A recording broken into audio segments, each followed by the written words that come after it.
And the Bucs will get ready to go on offense. A look at the offense now here, coming back out on the road for their first possession of the second half. They were able to get the stop defensively. Now a chance to turn that into points on the offensive end. Can you imagine what the grease board looks like at the half? Because tell me. That's exactly what they printed up. Stop them on defense, get the ball back for our offense, and go downfield and score some points. Now, the last part remains to be seen, but they got the first part done very well. Do people use grease boards, or you mean the magic marker boards? Yeah, those two.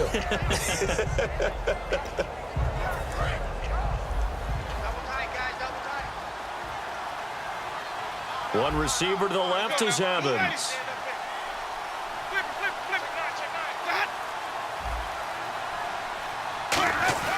Now Jameis on second down. Over the middle to Evans. It goes as a gain of 8, and it moves the chains. Simple slant route, and it works to perfection. And when you're a big-bodied receiver, you use it like it's a basketball play. Body the defender away and catch the football. A give to Bell. And very little running room there. He did get a couple up to the 49. On the stop was T.J. McDonald. That's a good play by the guys on the defensive side of the ball. Held him to a gain of 2. And that changes the playbook a little bit now for the guy calling plays. 2nd and 8. Now he's got to probably think about going to the air instead of maybe staying with the ground game. One receiver left, 2 to the right. Now a second down throw for Winston. And he fires one that's intercepted. Picked off by Alec Ogletree. And the possession is theirs at their own 43-yard line. And now out on the field, here comes Los Angeles. They've got the lead. Last time had to punt it, though. What's the key to this drive? I think it's leverage. The big guys up front. You know the motivational speech on the sideline is, guys, give us an opportunity. Protect the passer, create space for our runners, and let's go ahead and get these guys. Low man wins. Let's go do it on this drive. We'll watch that leverage on this drive. We can talk all we want about football being a game of strength and brawn. It's also a game of mismatches, and they're trying to create one there, getting it to their back out of the backfield to make a bigger play. As we often say, get it to him in space, let him use his legs. Yeah, if he can get a matchup against a linebacker or maybe a defensive end dropping out in a zone blitz, he's going to win that battle just about every time. Stop made there by Gerald McCoy. And when you're running the football, one thing you don't want to see is a big boy coming up there to swallow you whole in those D tackles and nose tackles. No, you're actually counting on your big boys to protect you from them. But on that play, the defensive tackle had the leverage, and he won the battle. No gain, correct? No gain. On second down, here's Goff. And he's got his man on the out route. That catch good for 5. It's 3rd down. Well, the strategy was evident there. Get it to your tight end and make it a one-on-one play with a cornerback. Who's usually going to win that one? The tight end, but not there. Not in this situation. How about the corner defeating that logic and making a really nice tackle? A shotgun snap for Goff. Firing quickly here, and that's complete. And he will have the first down across the 20 to the 19-yard line. And Brandon, from our time in college football, where receivers weren't running the traditional NFL route tree, one thing they did learn, find open areas, find soft spots, and set up and catch the ball. And I think we just saw that there. Yeah, we saw that indeed, picking up the first. To throw is Goff. That is caught at the 7. And he'll get into the end zone. Touchdown, Rams. Their big-bodied receiver, his 2nd touchdown on the season. And the Rams add on to their lead. And he puts it through. The Rams kickoff team on the field, and here we go with the ball in the air. That's fielded in the end zone. And the decision to come out is going to cost him 5 yards with a new rule as he's taken down right at the 20-yard line. And now the Buccaneers offense gets set to head back onto the field. And following the interception, we'll see what they can put together on this drive. I can hear my old college coach right now. He always used to tell us before every game, the team making the fewest mistakes will win. What they're hoping is that that last mistake is their only one of the game. Coaches, that's all they talk about, turnovers, right? Minimizing those and maximizing opportunities. Trying to shake off the interception. He'll look to throw. Evans has it left side. And they'll get it all the way out near midfield to the 45. And he's been one of their few bright spots here this afternoon. And as you pointed out, so far he's gotten his. That's not been the issue at all. But the teammates, the other guys, they've been shut down. That's why the defensive guys have to feel pretty good, even though he's over 100 yards. Yeah, he topped 100 with that last catch. Now a play fake here on first down. He's going to wind up and air it out. And that one falls incomplete. Looked like he might have had position there, but he couldn't hold on at second down. And when all else fails as a defender, when you're not there in the coverage, your best friend is exactly what we saw there. A big play shot taken by the offense. Unfortunately, it ended in a big drop. Second down here after the incomplete pass. They come out 5 wide, 3 of them to the right side.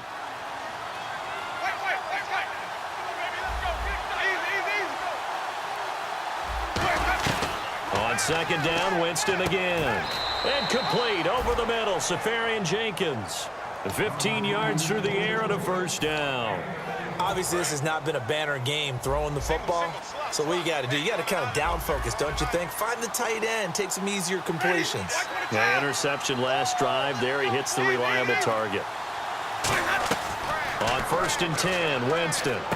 Caught, Safarian-Jenkins, right side. Give him 16 on the pickup, and the Buccaneers are going to have a first down. So here we go, first and 10 now.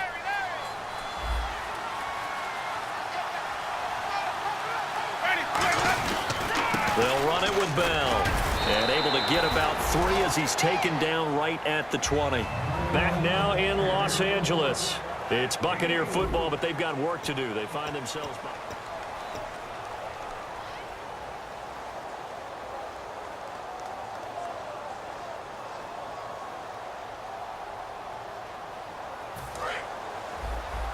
Looking to jam the receivers at the line here. Press coverage look defensively.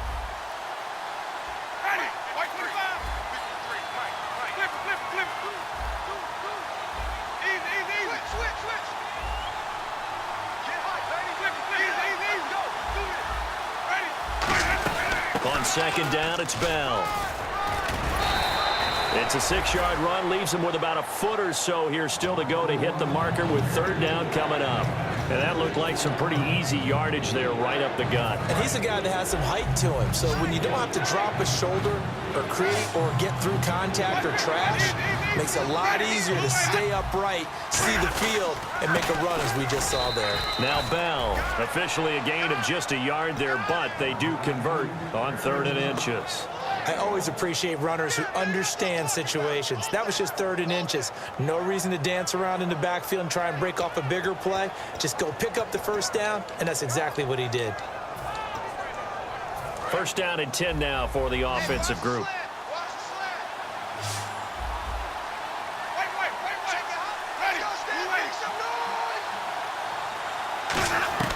First down, Winston. And his throw's going to be incomplete. It's a tried-and-true formula, and I don't think it'll change for as long as we play football. If someone's trying to throw the ball and you can put pressure on them and make it tough, that's only going to help your defense. Yeah, he's since being hurried. He got rid of it before taking the hit, but incomplete. A second down throw for Winston. That is caught at the 7-yard line. 6 yards is the pickup, and that'll lead to a third down. That time they hit him out of the slot on the drag. And that route takes some fortitude from the guy running it because he knows he's going through the briar patch, as I like to call it, right? He's trying to work his way through all that traffic and people wanting to put a little contact on him. Really well done. This will be play number 9 of the drive here as they need 4 yards on third down. They come out with 1 back and 3 tight ends. On third down, here's Bell. And he won't have the touchdown, but he will have the first down as he's tackled at the 2. On third down, that's a good job of situational football and understanding where the first down marker was and getting there. And the offense readies for play number 10 of this series. They'll try and run it in with Bell. And he'll take it into the end zone. Touchdown, Tampa Bay. Le'Veon Bell, his 4th touchdown on the year. And the Bucs are able to close the gap just a bit. And that one makes this an 11-point deficit now.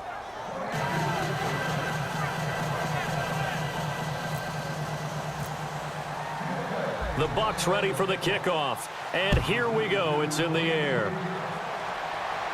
That's fielded in the end zone. And he'll get it up to about the 26-yard line, just across the 25. Now the Rams offense, they work their way back on the field. Good drive last time. Really effective passing the football.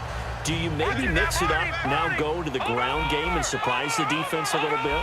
I would anticipate the defense making some changes, but I wouldn't necessarily just absolutely go in the opposite direction. They're doing so well throwing the ball. Yeah, why? I wouldn't change it up until they showed me a reason to do so.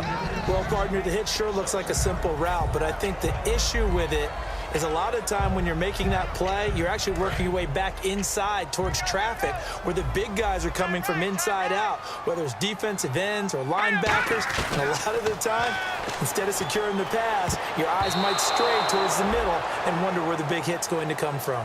He was in search of his tight end, Tyler Higbee, and it's 3rd down. When you see passes knocked down by those guys I call the frustrated fullbacks, the linebackers, you know that in their zone coverage, they were able to drop, see the ball thrown, and react to it very quickly. So here we go now. An extra defensive back in there on 3rd and 10. And this time he's got the hook up. It's complete. And he will have 1st down yardage as he's brought down at the 41. He's played a great game. It continues right there, even with this lead, confident to throw the pass and have the reception made. There's no doubt who the leader of their team is there? There's no doubt who they want to ride all the way to the finish. Because strategy would tell you, run the football, run the clock down. Instead, they're letting him throw it because they feel that confident in what he's getting done. I hope I don't sound too rah-rah on that one, but that's the exact right throw. Either your receiver gets it or no one gets it. Give him a lot of credit for being really precise with it. Got rid of it. No one got it. Snapper! Here we go now. Look at Detroit! Goff turns and gives to Gurley. And he'll be tackled right on the midfield logo. Pretty good running there, 9 yards. Sets up a 3rd and 1. The 4th quarter here, they've got the lead. They want to keep it on the ground. That's what they're doing. Smart football. Keep the clock grinding. Keep it going. But you got to figure now, they're going to see more people stacked up at the line of scrimmage as they try and bleed it out.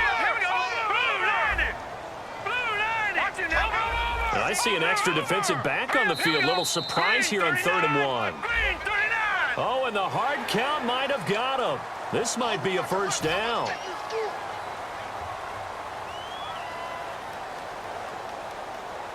Fresh set of downs here.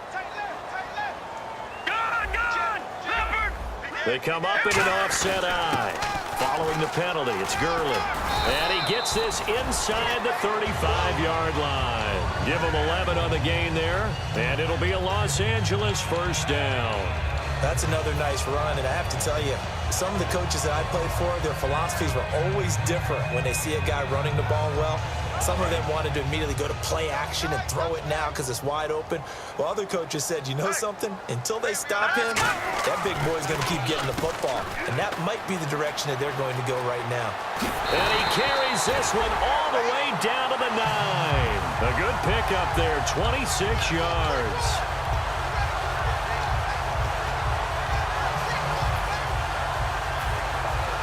So after that big gain, let's see what else the offense has up its sleeve.